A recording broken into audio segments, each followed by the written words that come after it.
साथियों कल 14 फरवरी था और इस दिन को a day of affection, a day of love के रूप में मनाया जाता है, जिसको सामान्य तौर से वैलेंटाइंस डे कहते हैं। लेकिन इस बार वैलेंटाइंस डे के कुछ दिन पहले हमारे देश के एनिमल वेलफेयर बोर्ड ने एक नोटिफिकेशन जारी किया और कहा कि इस बार का 14 फरवरी का दिन काऊ हग डे के रूप में मनाया जाएगा। इसके बाद सोशल मीडिया पर, इंटरनेट पर लगातार इस बात की मजाक बनाई जाने लगी, इसके मीम्स आने लगे और इंडियन एक्सप्रेस की रिपोर्ट के अनुसार देखें तो पीएमओ के हस्तक्षेप से, प्राइम मिनिस्टर ऑफिस के हस्तक्षेप से एनिमल वेलफेयर बोर्ड ने अपने इस नोटिफिकेशन को वापस ले लिया। लेकिन यहाँ पर सवाल इस बात का है कि जब क्रिसमस आता है तो हम लोग तुलसी दिवस मनाने की घोषणा कर डालते हैं, वैलेंटाइंस डे आता है तो हम काऊ हग डे मनाने की घोषणा कर डालते हैं। अलग अलग प्रकार के स्वयंभू संगठन खड़े हो जाते हैं और वो ये कहते हैं कि किसी भी वेस्टर्न कल्चर का प्रभाव हम अपने देश पर नहीं पड़ने देंगे, उसका प्रचार नहीं होने देंगे।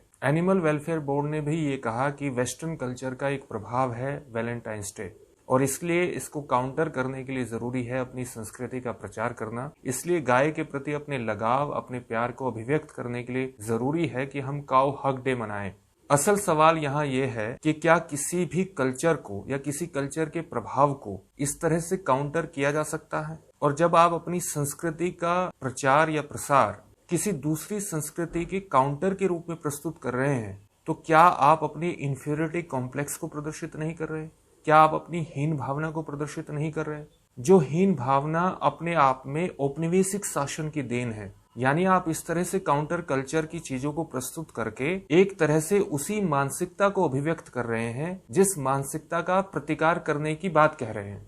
और क्या कोई भी संस्कृति एक दूसरे के प्रभावों के बिना बनी है? किसी भी संस्कृति के 3 सबसे ज्यादा दृश्यात्मक रूप क्या होते हैं? 3 सबसे ज्यादा विजुअलाइज्ड फॉर्म क्या है? भाषा, खान पान और पहनावा। अब हम इसकी जांच कर लेते हैं कि हम इसमें कितने प्योर हैं या कोई भी संस्कृति कितनी प्योर है। ये केवल हमारी बात नहीं है, उदाहरण मैं अपना दे रहा हूं, लेकिन ये पूरी दुनिया की संस्कृतियों पर बात लागू होगी, पूरी दुनिया की सभ्यता पर बात लागू होगी। जैसे आप एडिडास के जूते पहनते हैं, नंबरो यूनो की आप जींस पहनते हैं और यूएस पोलो की जैकेट भी पहनते हैं। एडिडास कहाँ की कंपनी है? जर्मनी की। नंबरो यूनो कहाँ की कंपनी है? इटालियन है।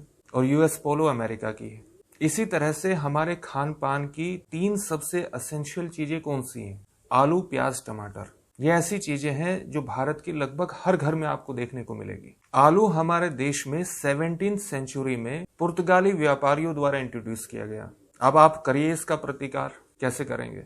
आप आलू खाना छोड़ दीजिए। अगर आप आलू को हमारे भोजन में से निकाल देते हैं तो मेरे ख्याल से आधे से ज्यादा भारत भूखा रह जाएगा। आलू इतना एसेंशियल आइटम है। और भाषा के बारे में तो सबसे अच्छा उदाहरण जावेद अख्तर साहब देते हैं और जो उनके द्वारा उदाहरण दिया जाता है मैं वही उदाहरण यहाँ दूंगा। उनके द्वारा एक सेंटेंस बोला जाता है और फिर वो उस सेंटेंस में अलग अलग शब्दों का ओरिजिन बताते हैं कि ये कहाँ से है। अब आप देखिएगा कि जिसको आप सामान्य तौर से हिंदी मानते हैं उस हिंदी में कहाँ कहाँ से शब्द आते हैं। एक सेंटेंस बोलता हूँ। एक मकान के एक कमरे में एक गोरा चिट्टा आदमी, एक नन्हा मुन्ना बच्चा बाल्टी से नहाए, बावर्ची ने नाश्ता दिया, नाश्ते में उड़द की दाल और टोस्ट था। आदमी उठा, किच उठाई, संदूक खोला, पिस्तौल निकाली, दीवार पर टंगी बंदूक को लिया, रिक्शे में बैठकर चला गया, बच्चा विवश देखता रहा। अब आप इसमें आए शब्दों को देखिए। सबसे पहले कौन सा शब्द आया? एक मकान। मकान क्या है? मकान अरबी शब्द है। कमरा इटालियन। गोरा चिट्टा आदमी, चिट्टा पंजाबी। नन्ना मुन्ना बच्चा, नन्ना नन्हों से आया है, गुजराती शब्द है। बच्चा पर्शियन शब्द, फारसी। बाल्टी पोर्चुगीज, पुर्तगाली शब्द है। बावर्ची टर्किश। नाश्ता पर्शियन। किच टर्किश। संदूक टर्किश। पिस्तौल पिस्टल से आया है, इंग्लिश। दीवार पर्शियन। बंदूक टर्किश। Rickshaw Japanese. बच्चा विवश देखता रहा, विवश संस्कृत। अब आप कर लीजिए भाषा को शुद्ध, हटा लीजिए दूसरी संस्कृतियों का प्रभाव। कैसे हटाएंगे?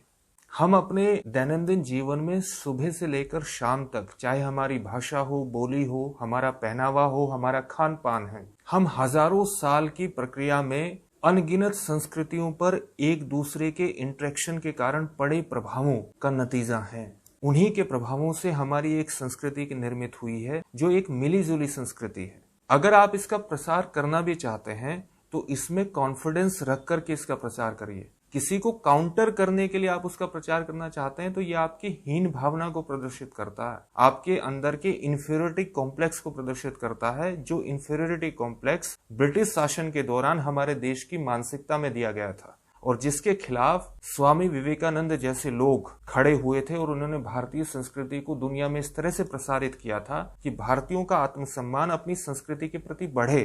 तो एक तरह से आप इसके प्रति इंफीरियरिटी कॉम्प्लेक्स प्रदर्शित करके आप तो स्वामी विवेकानंद जैसे लोगों के पूरे प्रयासों को ही तोड़ दे रहे हैं। ये उदाहरण मैंने भाषा, संस्कृति, पहनावे के भारत से संबंधित जरूर दिए हैं, लेकिन ये पूरी दुनिया में संस्कृतियों का निर्माण एक दूसरे से ले दे करके हुआ है और ये हजारों साल की प्रक्रियाओं के दौरान हुआ है। इसलिए अपने आप में कोई भी संस्कृति जिसको हम प्योर कहते हैं, प्योर कुछ नहीं है संस्कृति में। और अगर आपको काउ हग डे मनाना भी है, आप गाय के प्रति अपने सम्मान को अभिव्यक्त करना चाहते हैं, उसके प्रति अपने प्यार को अभिव्यक्त करना चाहते हैं, तो आप किसी और दिन कर लीजिए, आप कोई और दिन चुन लीजिए। आप तुलसी दिवस मनाना चाहते हैं, निश्चित रूप से आप तुलसी को पवित्र मानते हैं, उसका सम्मान करना चाहते हैं, उसके लिए कोई दिवस निर्धारित करना चाहते हैं, तो आपको 25 दिसंबर ही क्यों चुनना है? ये चयन तो केवल और केवल इंफीरियरिटी कॉम्प्लेक्स को प्रदर्शित करता है और दुनिया में कभी भी किसी संस्कृति को इस तरह से काउंटर नहीं किया जा सकता। इस वीडियो को शेयर जरूर कीजिए और इस चैनल को सब्सक्राइब करिए, बेल आइकन जरूर दबाइएगा ताकि आपको लेटेस्ट वीडियो का नोटिफिकेशन मिलता रहे। बहुत बहुत धन्यवाद।